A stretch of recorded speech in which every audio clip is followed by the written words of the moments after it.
under occupation.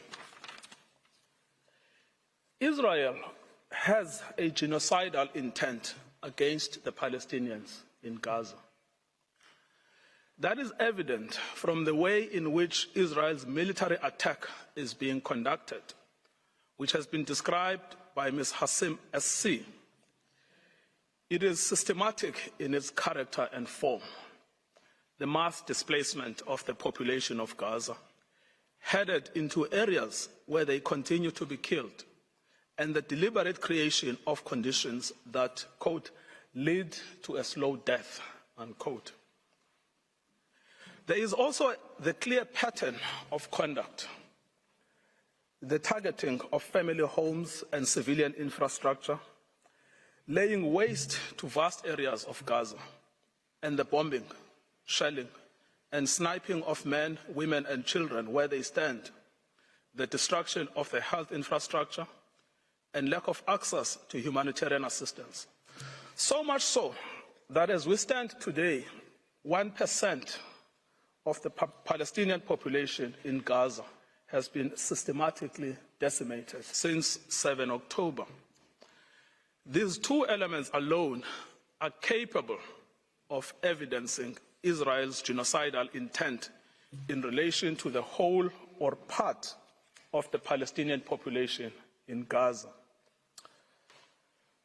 However, third, there is an extraordinary feature in this case, that Israel's political leaders, military commanders, and persons holding official positions have systematically and in explicit terms declared their genocidal intent.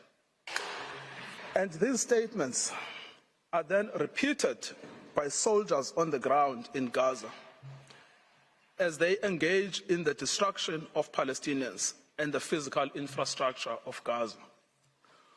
We show this third element next. Israel's special genocidal intent is rooted in the belief that, in fact, the enemy is not just the military wing of Hamas, or indeed Hamas generally, but is embedded in the fabric of Palestinian life in Gaza. On 7 October, in a televised address, Israeli Prime Minister Benjamin Netanyahu declared war on Gaza, and I quote, "Israel had started clearing out the communities that have been infiltrated by terrorists." And he warned of an unprecedented price to be paid by the enemy. There are more than 2.3 million Palestinians in Gaza. Israel is the occupying power in control of Gaza. It controls entry, exit, and the internal movements of inside Gaza. And Prime Minister, Mr. Netanyahu exercises overall command over the Israeli Defense Force and, in turn, the Palestinians in Gaza. Prime Minister Netanyahu, in his address to the Israeli forces on 28 October 2023, preparing for the invasion of Gaza, urged the soldiers to remember what Amalek has done to you. This refers to the biblical command by God to Saul for the retaliatory destruction of an entire group of people known as the Amalekites. Put to death men and women, children and infants, cattle and sheep, camels and donkeys. The genocidal invocation to Amalek was anything but idle.